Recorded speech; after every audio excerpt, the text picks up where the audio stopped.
Pessoal? Ok? Bom dia, pessoal.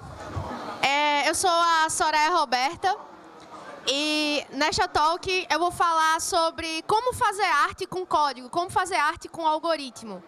Eu sou doutoranda em computação na Universidade Federal de Pernambuco. Sou aqui em Potiguar, né? Sou da região do Seridó e quero conversar um pouquinho com vocês do que eu venho fazendo desde a minha adolescência e de que como é que isso acabou se tornando também um movimento em várias comunidades que eu participo e de como a gente se auto-identifica nessas áreas, né? Então, eu sou uma artesã de algoritmos e defendo essa ideia porque acredito que quem faz código, quem programa, é uma pessoa quem está ali por trás desses códigos, é uma pessoa que trabalha com a arte e, acima de tudo, ela está utilizando o código para promover alguma mudança. E não necessariamente essa mudança é só um modelo de negócio, essa mudança é só um projeto que vai ser desenvolvido para uma empresa, mas essa mudança ela é artística. E ela é na forma como você concebe, desde toda a equipe, os stakeholders e as pessoas que participam de um projeto de desenvolvimento de software. E aí, para começar discutindo com vocês, eu queria retomar uma pergunta que eu me fiz na adolescência, e o que é um poema, né? E o poema, ele tem diversas definições, mas em soma, quando a gente percebe o que é um poema, a gente sempre vê, por exemplo, uma diferença bem clara de uma temática, por exemplo, a fome no Brasil, em que a gente tem uma notícia da Agência do Senado discutindo sobre o problema da fome no Brasil, e aí a gente tem um texto escrito, como poderia chamar um texto em prosa, né? A forma como ele está escrito difere da forma como Manuel Bandeira escreveu O Bicho, falando sobre a fome, né? Falando sobre a forma como a fome impacta as pessoas e do que é isso. Então você tem diferentes formas de escrever, de abordar um problema, e a linguagem ela possibilita isso. Mas esse padrão, ele também é comum no desenvolvimento de software. Então, um texto em prosa, ele tem essa característica, né? Não tem essa separação ali por estrofes. Já um poema, ele é dividido em estrofes, tem os versos, tem uma rima, tem uma semântica, tem uma sintaxe. E aí a gente começa a trabalhar com questões que surge na minha vida uma outra pergunta: o que é um algoritmo? Em 2012, eu entrei para o IFRN Campus Caicó e eu não sabia o que era um algoritmo. E o algoritmo, ele começou a mudar a minha vida a partir daquele momento, porque até então eu só sabia o que era um poema. Eu escrevia poema desde a minha infância. E aí, entendendo o que era um algoritmo, que até então, para mim, se resumia a isso, eu não sabia, era uma lacuna, eu entendi que, na realidade, um algoritmo é também um poema, porque um algoritmo ele tem semântica, ele tem sintaxe, ele tem versos, ou seja, ele tem blocos ele tem linhas de código, ele tem blocos de códigos para trabalhar. Então, ele tem toda uma estrutura que um poema também tem. E dentro disso, essa pergunta que eu me fiz na adolescência, né, sobre o que era um algoritmo, o que era um poema, isso deu origem à junção dessas duas áreas, a poesia com os algoritmos. E essa poesia com os algoritmos, ela deram origem ao manifesto literário Projeto Poesia Compilada. E o Poesia Compilada, ele trata justamente dessa discussão. Eu tenho um problema social, como, por exemplo, a fome, o racismo, a questão do cabelo, né? Então, discutir sobre o cabelo, discutir sobre as várias formas de identificação e discutir sobre as pessoas na sociedade, que é isso que trata os algoritmos, é mais sobre pessoa do que sobre o código. E quando a gente discute com o projeto Poesia Compilada toda essa temática, a gente está trabalhando mais do que nunca o ser humano. Então, em 2012 surgia o projeto Poesia Compilada, ainda como uma ideia lá no campus do IFRN, como uma brincadeira de sala de aula, de compartilhar com colegas, que depois foi para as redes sociais. Apresentei em 2015 no na Python Nordeste, aqui em Natal, a primeira ideia sobre o projeto Poesia Compilada.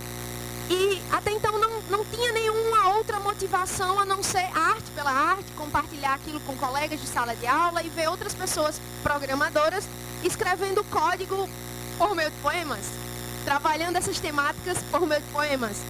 Então surgia aí a ideia inicial do que se transformou ao longo de anos em um projeto que impactou vidas e está impactando vidas de pessoas na região do Seridó do estado, em que eu levei para o meu município esse projeto, o manifesto.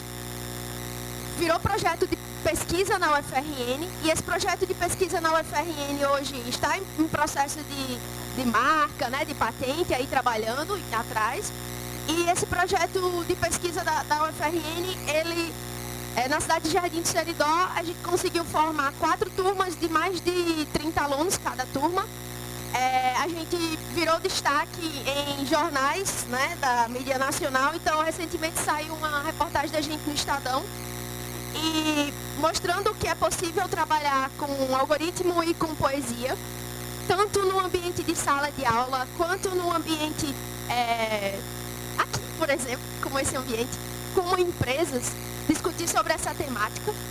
E mais do que isso, o projeto Poesia Compilada, ele trabalha com uma temática do Paulo Freire, que é discutir sobre os problemas sociais e ensinar os algoritmos para as pessoas partindo dessa necessidade. Então, um dos problemas críticos que a gente tem hoje no ensino de algoritmos no Brasil é porque estão querendo ensinar algoritmos para resolver problemas da Europa e dos Estados Unidos. Então, tem uma necessidade muito grande de discutir os problemas locais, de discutir os problemas que de fato são necessários. Então, assim, quando você vai ensinar uma pessoa a aprender, por exemplo, que 2 laranjas mais 2 laranjas é igual a 4, você está ensinando aquilo, mas não gera nenhuma motivação naquela criança ou naquela pessoa que está aprendendo ali. Mas quando eu digo a você que hoje o preço do quilo da laranja está a mais de R$2, em 2012 ou 2018 esse valor estava abaixo de R$1, eu estou trabalhando com o conceito da inflação. Então eu trago temas, eu trago problemas reais que acontecem, e aí eu vou trabalhar com isso para ensinar algoritmos, por exemplo, o conceito de soma junto com essa temática. Então, o projeto Poesia Compilada, ele parte de uma temática social. Depois dessa temática social, eu decomponho esse problema em etapas menores, que seria o poema. Desse poema, eu extraio as características básicas de um if, um else, e aí eu começo a trabalhar com a semântica, a sintaxe de um algoritmo, depende da linguagem de programação que você quer trabalhar. E depois disso, é realizado aquilo que eu já mostrei para vocês, a ideia do algoritmo em forma de poemas. A gente saiu também na revista Vida Simples, falando sobre a trajetória do projeto.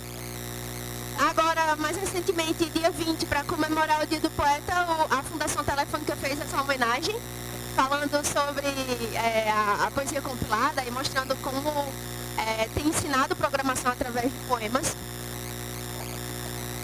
E a gente também foi parar no Globoplay, no início do ano. Saiu essa reportagem dentro de um programa de mídia, que foi exibido também no canal Futura, e mostrando o que é que o Rio Grande do Norte está fazendo para o cenário nacional e global do ensino de algoritmos, o que é que a gente está possibilitando.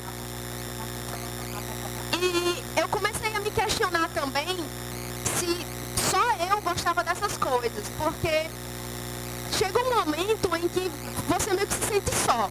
E quem é artista sabe que a solidão, ela nem sempre é tão boa. Você precisa estar em contato com outras pessoas, você precisa conversar, você precisa compartilhar suas ideias. E no meio disso, eu comecei a querer entender quem é que estava trabalhando mais com isso, mas eu não sabia como fazer isso, né? Eu disse, bem, como é que eu vou abordar essa temática com outras pessoas se eu sou do interior do Rio Grande do Norte e a maioria das pessoas não estão aqui no Rio Grande do Norte? Quem trabalha com arte, com essas temáticas, geralmente está no sul, sudeste do país ou fora do país.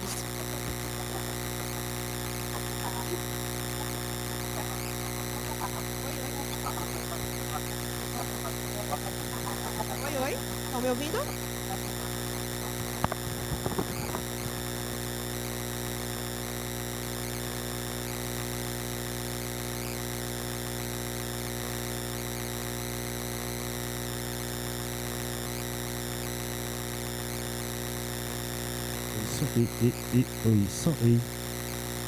Oi, oi. Vamos lá. Então, eu fiquei muito agoniada porque a gente já vinha de um processo de pandemia e eu queria conversar, compartilhar essas ideias com outras pessoas pelo Brasil. E aí, como é que eu vou fazer isso, né? Como é que eu vou trabalhar com essa temática? Criei um podcast chamado Making Art with Code. Então, a ideia do podcast Making Art with Code é conversar com pessoas pelo Brasil que discutem sobre essa temática, que trabalham, e eu comecei a encontrar pessoas que discutem sobre essa temática, que eu achava que eu estava sozinha, e eu não estava sozinha. E aí eu vou mostrar para vocês agora a quantidade de pessoas e os projetos que estão sendo desenvolvidos pelo Brasil e que não chegam nas pessoas, que infelizmente ainda precisa ser muito discutido, trabalhado, para que essa temática seja, né, difundida. Então, a ideia do podcast Making Art with Code é discutir com pessoas artísticas, pessoas da área de tecnologia, pessoas que discutem sobre a antropologia dos códigos, sobre filosofia, como a arte, como a computação, ela impacta a vida dos outros. E aí, esse aqui é um dos episódios feito, que eu publiquei mês passado. E a Patrícia, ela é uma artista plástica que ela trabalha desenvolvendo arte com código, arte feita em código, inclusive o mestrado dela é nisso. Ela trabalha com uma linguagem chamada Processing, que por base pode ser trabalhado também com Python, com Java, depende da necessidade que a pessoa está querendo e qual a linguagem que a pessoa domina para juntar com o Processing. E esse aqui é um exemplo de arte feita com código, do Bernardo Fontes Berim, da comunidade Python. E essa imagem aqui é a sintetização do que mais representa trabalhar com arte com código. Porque você pode pensar, não, mas isso aqui foi uma pessoa que fez, desenhando, e você vê uma imagem dessa no museu, exposta numa parede ou na sala de sua casa, você não imagina que foi feita com algoritmo, né? Mas foi feita com algoritmo. E surgem muitas questões nesse meio. Como é que a gente agora pode dizer que a arte, ela não tem mais o papel do ser humano ali, porque tem um algoritmo no meio? Começou a surgir essa questão. Então quer dizer que por eu colocar um algoritmo, eu não estou trabalhando mais com o ser humano não tem mais a criatividade? Eu acredito que de forma alguma, porque assim como o computador, assim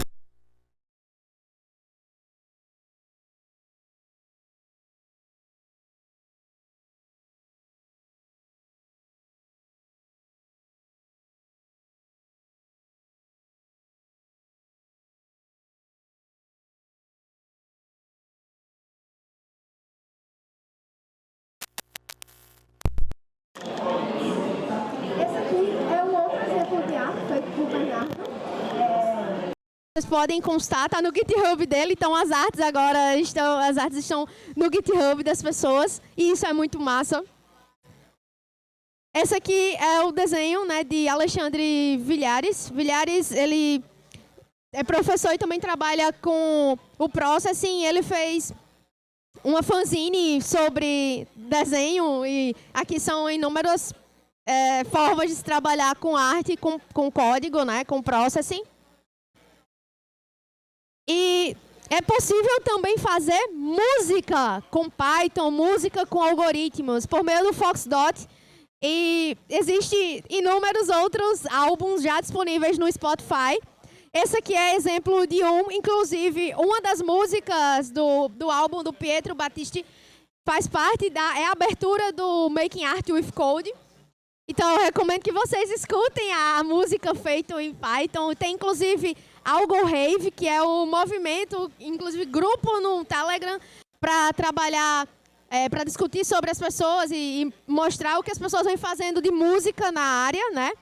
Então, tem uma série de projetos e produtos que estão surgindo desse cenário e álbuns, com obviamente, álbuns dessas que também estão no GitHub. E vocês podem consultar, mas também já estão no Spotify. Esse aqui é um outro exemplo. Esse aqui foi um poema que eu comecei a fazer. Aí vocês vão ter que acessar o YouTube para ter acesso ao vídeo total. Mas foi feito em Arduino e é falando sobre o empoderamento feminino na área de computação. E falando sobre, daí sou mulher e programa, eu também fiz lá na época do ensino médio, em 2015. Não imaginava que hoje estaria no doutorado, né? E aqui falando para vocês. Esse aqui é uma das minhas artes que eu bordei e que está na parede da minha casa. E para mim é muito significativo porque também juntou áreas que eu gosto e que eu acabei descobrindo durante a pandemia. Então, eu não bordava, eu aprendi a bordar durante a pandemia e peguei conceitos do GitHub e chamadas do GitHub e o que representa o coração de um programador, o coração de uma pessoa que programa, e resolvi transformar isso numa arte e colocar na sala da minha casa. Aqui é um outro exemplo do que acontece no meu cotidiano. Esse aqui é meu ateliê de código, eu chamo de ateliê de código, porque de um lado ficam os meus bordados trabalhando com código e com a linha, né? A linha aqui não é o de código, mas a linha de bordado. Fica lá no meio o meu podcast tocando ou outras músicas que eu fico assistindo, o Arduino do lado sendo apoiado por livros. E isso para mim é maravilhoso porque ali também trabalha com o movimento que foi muito forte, o movimento antropofágico, que é discutido desde a época de 40, de 30 no Brasil, né, sobre o que é essa antropofagia que nos une. Mas eu percebi que também precisava trabalhar um pouco mais com a comunidade. E como fazer isso se a gente está ainda de uma forma isolado, se cada um está no seu canto.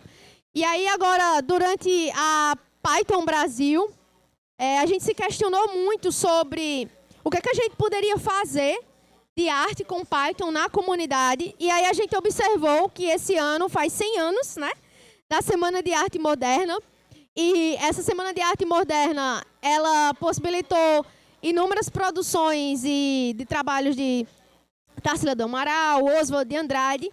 E esse ano, como a Python Brasil foi realizada em Manaus, a gente começou a se questionar o que a gente poderia criar. E aí a gente criou um grupo no Telegram para começar a construir a comunidade de Python no Brasil para trabalhar com arte. Então surgiu o nome Tupi, porque vem justamente da nossa origem, da nossa língua, mas porque também é uma extensão de Python e porque você pode colocar o seu pronome aqui, o que você quiser. E também porque foi feito a Python esse ano foi em Manaus, eu acho que nada mais representativo do que a nossa Amazônia, do que nossas raízes. E tudo isso faz parte do que a gente chama de arte com código e Tupi representa essas questões. Então, toda essa minha fala hoje é para dizer a vocês que está surgindo e já surgiu há bastante tempo, na realidade, só que ainda não é muito difundido, o conceito de artista programador, pessoa programadora. Porque dentro dessa arte, ao trabalhar com algoritmo, você também está fazendo arte. Então, uma pessoa programadora, ela não está ali só entregando as sprints para a sua empresa. Uma pessoa programadora, ela está fazendo, por meio da sua criatividade, uma obra de arte. E isso nem sempre é visto, porque essa pessoa parece que não existe, mas ela está lá quando você executa, quando você aperta um botão. Então, por trás, teve um artista que desenvolveu isso. E o papel da pessoa programadora na nossa sociedade é cada vez mais necessário e forte. Então, vamos ter resistência também nesse movimento. Então, eu queria perguntar a vocês se vocês têm alguma dúvida. E é isso.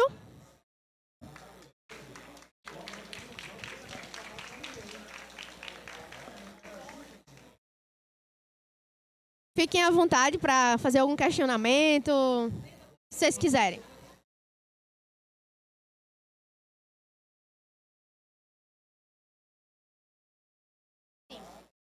Tá, quem quiser entrar para o grupo no Telegram, o Tupi, que é o grupo de arte com Python, é só me mandar mensagem no Instagram, que eu mando para vocês o link. A gente está evitando compartilhar para não haver nenhum boot, nem alguém fazendo algum spam e destruindo o grupo. Então, a gente está precisando de pessoas para fazer a logo, para começar a fazer o movimento na comunidade. Então, preciso que vocês compartilhem também dessa nova comunidade que está surgindo aí e que vai ser muito massa depois relatar para vocês outras palestras, outras talks e mini cursos falando sobre a galera trabalhando com arte e Python. Assim, você, algum momento, quando você estava no ensino médio ainda, você achou que você estaria onde está hoje, fazendo doutorado e fazendo arte com código? E como é olhar todo esse percurso que você já fez? Tá, não sei se eu prestar muito bem, mas perguntou como é que se eu imaginaria no passado estar discutindo sobre tudo isso hoje. Eu acho que lá no passado eu nem entendia o que era que ia vir pela frente, né? Eu achava que era só uma brincadeira de sala de aula, por isso é importante quem é professor trabalhar com essas brincadeiras de sala de aula, porque você não sabe o que é que isso vai reverberar na vida da pessoa e da sociedade nos outros anos. Então, o que me manteve, o que me mantém na área, hoje eu estou trabalhando com algoritmos de discurso de ódio, né, no doutorado, e de cunho sexista, de uma forma mais objetiva, assim. Foi justamente a poesia compilada. E nesse processo da poesia compilada, eu acabei descobrindo o CodeGirl, que foi o projeto que me trouxe até aqui, que me motivou a seguir na área. O CodeGirl foi um dos primeiros projetos no Brasil para empoderar meninas a seguirem carreira, e foi feito aqui pelo IFRN. E foi graças ao CodeGirl e outros projetos da área que eu me senti empoderada a seguir carreira e que hoje eu estou fazendo doutorado na UFPE, em computação. É isso. Se alguém quiser perguntar mais.